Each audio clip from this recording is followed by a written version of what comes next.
En esta sección del curso vamos a ver la propiedad ZIndex. Esta propiedad se utiliza para controlar el orden de apilamiento en una página web. Es decir, que es la que nos ayuda a definir qué elementos se van a colocar enfrente de otros en lo que se refiere a la visualización. Para explicarte cómo funciona esta propiedad, dentro de mi documento HTML coloqué 3 contenedores div y después en mi hoja de estilos coloqué una regla que está afectando a todos los contenedores y aquí definí las medidas para formar los cuadrados que vemos en el navegador. Y por último, agregué una regla independiente para cada contenedor, donde les apliqué un color de fondo. Bien, en el navegador podemos ver los 3 contenedores que se están representando de esta manera. Así que lo que voy a hacer es colocarles a todos un position absolute. Y si guardo mi documento, podemos ver que ahora todos los contenedores están ocupando el mismo espacio. Esto sucede porque recordemos que position absolute saca a los elementos del flujo normal del documento. Es por eso que ahora solamente podemos observar al contenedor número 3, que es este de color morado. Ok, para que podamos visualizar a todos los contenedores voy a cambiarle su posición. Al primer contenedor lo voy a dejar donde está. Al segundo contenedor le voy a colocar un top de 50 píxeles y también un left de la misma medida para que se separe 50 píxeles de la parte de arriba y de la parte de la izquierda. Y por último, al contenedor número 3 también le voy a colocar un top y un left, pero esta vez de 100 píxeles. Bien, ahora en el navegador podemos observar algo como esto. Si te das cuenta, el primer contenedor se muestra por debajo, después el segundo contenedor, y por encima de todos tenemos al tercer contenedor.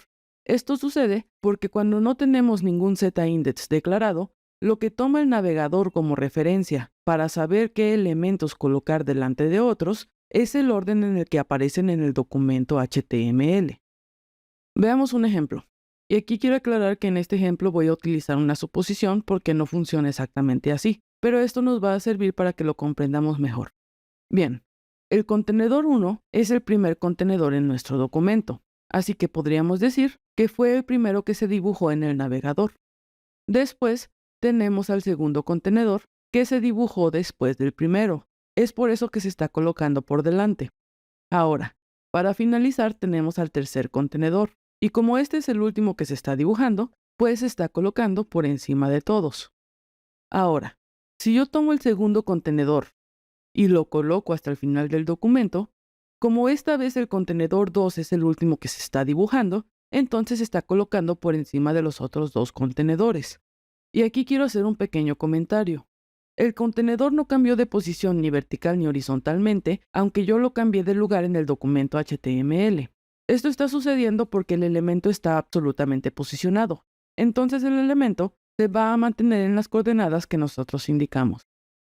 Bien, regresemos al tema de ZIndex. Si nosotros queremos que un elemento que se encuentra al principio en nuestro documento HTML se muestre por enfrente de los elementos que se encuentran debajo de él, lo que podemos hacer es utilizar la propiedad ZIndex. La propiedad ZIndex solamente funciona con elementos posicionados, es decir, con los valores que son diferentes de static, porque recordemos que el valor static es el valor por defecto de la propiedad position, y con este valor nuestro elemento no se puede considerar posicionado. En este momento que nosotros tenemos position absolute en todos los contenedores, aquí va a funcionar sin ningún problema. Ok, para que comprendamos mejor cómo funciona la propiedad ZIndex, yo hice esta representación visual. Bien, anteriormente hemos estado trabajando con 2 ejes, el eje Y que representa el movimiento vertical y el eje X que representa el movimiento horizontal. Pero nosotros no solamente nos podemos mover en estos 2 ejes, sino que contamos con un tercer eje que es el eje Z. Con el eje Z nos estamos moviendo en una tercera dimensión que representa la profundidad. Es decir, que en este eje nos desplazamos en lo que podemos llamar un orden de apilamiento. Pero para que sea más fácil de comprender, yo voy a explicar este orden de apilamiento como si fueran capas. Así que veamos cómo funciona. Si te das cuenta en mi hoja de estilos, yo aún no tengo ningún ZIndex declarado. Entonces, todos estos elementos se puede decir que se encuentran en la capa base. Ahora, para cambiar la posición de un elemento en el eje Z, voy a utilizar la propiedad ZIndex, y en esta propiedad solamente vamos a poder colocar números enteros. Eso quiere decir que puedo colocar 1, 10, 100, pero no puedo colocar 0.5 o 10.7, por ejemplo. Ok, estos números enteros son los que van a representar a las capas. Regresemos a la representación visual. Aquí tenemos nosotros la capa base. Si a alguno de mis elementos yo le coloco un z-index de 1, eso significa que se va a encontrar una capa adelante de la capa base. Si coloco un z-index de 2, serían 2 capas adelante de la capa base. Y si coloco un z-index de 3, serían 3 capas adelante de la capa base. Los elementos con un z-index mayor van a ser los que se coloquen enfrente de los elementos con un z-index menor. Es decir, que los elementos que tengan un z-index de 3 se van a mostrar por encima de los elementos que tengan un z-index de 2, un z-index de 1 y también de los elementos que se encuentren en la capa base. Ok, con z-index también podemos utilizar números negativos. Es decir, que si coloco un z-index de -1, eso significa que el elemento se va a encontrar una capa detrás de la capa base. Y si coloco -2, serían 2 capas detrás de la capa base.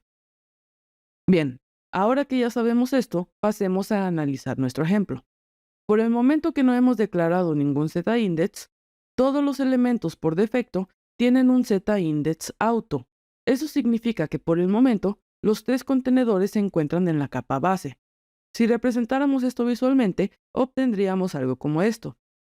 Si te das cuenta, todos los elementos se encuentran en la misma capa, y el orden en el que se están colocando depende del documento HTML como lo vimos anteriormente. Ahora, si yo quisiera que el primer contenedor se colocara enfrente de los otros dos sin tener que moverlo en el documento HTML, lo que podemos hacer es moverlo a una capa que se encuentre delante de la capa base. Es decir, que si aquí coloco un z-index de 1, podemos ver que ahora este contenedor se está colocando por encima de los demás. Si regresamos a la ayuda visual, aquí podemos ver lo que sucedió. El contenedor 1 ahora está en una capa que se encuentra enfrente de la capa base.